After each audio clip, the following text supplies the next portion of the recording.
Doctor Yunus নিজে বলেছেন না তিনি ক্ষমতায় এসেছেন ছাত্ররা তাকে ক্ষমতায় বসিয়েছে? তাহলে ইনবিল্ট এই কথার মধ্যে আছে আপনার ক্ষমতার ভর কেন্দ্রে মিনিমাম অর্ধেক ছাত্রদের রিপ্রেজেন্টেশন থাকবে।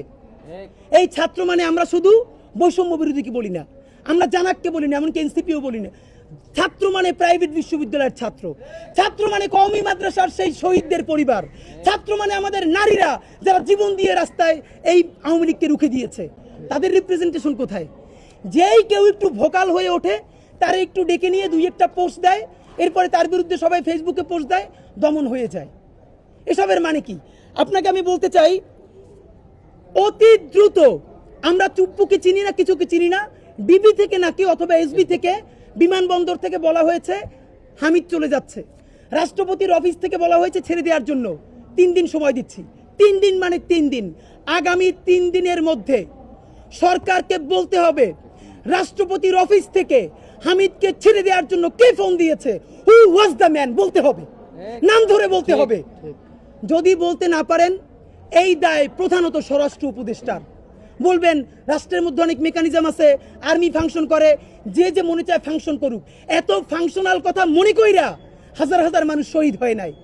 আমাদের সাথে এখনো শত শত শহীদ পরিবারের কথা হয়, তারা বলেছে তাদের সন্তানদেরকে আমাদের সাথে পাঠাবে, এখনো পাঠায়। আহত ভাইদেরকে সামনে নামাই না এখন পর্যন্ত। সর্বশেষ ভদ্রতার সাথে হাতে পায়ে ধরে বলতেছি, এরপরে ভদ্রতাও থাকবে না, সভ্যতাও থাকবে না। বাথরুম পরিষ্কার করার ঝাড়ু স্যান্ডেল নিয়ে কিন্তু রাস্তায় নামবো।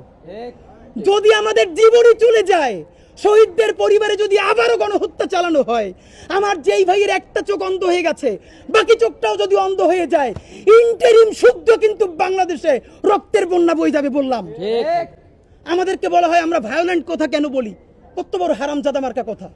কাজ করে ভায়োলেন্ট, গণহত্যাকারীরা পালাইতে দেয়, হাজার হাজার কোটি টাকা খায়, বদমাইশি করে, টেন্ডারবাজি করে, গণহত্যা প্রত্যেকটা খুনিকে সীমান্ত পার করে দেয়। আমাদেরকে বলে কি এত উচ্ছৃঙ্খল কথা বলে কেন? মানে এদেরকে দরকারই হলো কথার আগে জুতো মারা, এইটা মারতে পারি না, এইটা আমাদের ব্যর্থতা। তো দুনিয়ার যেই অসভ্য ভাষায় বললে এদের কানে লাগবে। আপনাদের মাধ্যমে বলি, এইখানে বসে স্বরাষ্ট্র উপদেষ্টাকে বলছিলাম আপনি থানায় থানায় যান, রাতে রাতে যান, অন্তত ওনাকে একটা ধন্যবাদ জানাই। এই কথা বলার পরের দিনই উনি প্রত্যেকটা থানায় রাতে 10-12টা করে থানায় গেছে। আপনাদের মনে আছে কিনা? উনি রাস্তায় গেছে, উনি থানায় গেছে, এবং ঠিকই রাহাজানি বন্ধ হয়েছিল। কিন্তু আজকে স্বরাষ্ট্র উপদেষ্টা মুরব্বী মানুষ, আমার বাপের চেয়েও আপনি বড়। আর একবার আপনারে বলি, বাবা আপনি যা করছেন অনেক কিছু করছেন, আপনি প্রেস কনফারেন্স করে বলবেন এইখানে ফোন দেওয়ার সাথে আমার দায় আছে, আমার অমুক অফিসার ফোন দিছে, অথবা এই ব্যাপারে আমি কিছু জানি না, বাকিটা দেখবে জনতা ইনশাআল্লাহ। কিন্তু আপনি দায় নিবেন না, মুরব্বী মানুষ। অকাজ করলে বলেন, না করলেও ঘোষণা করেন। নাম্বার 2, আমরা ব্যানারে লিখেছি ছাত্র উপদেষ্টাদের পদত্যাগ চাই। ছাত্র উপদেষ্টারা যে এই 2টা মন্ত্রণালয় চালান তার সাথে হামিদের মন্ত্রণালয়ের যাওয়ার সাথে কোনো ম্যাচ করে না। কিন্তু আমরা তাদেরকে কেন যেতে বলি?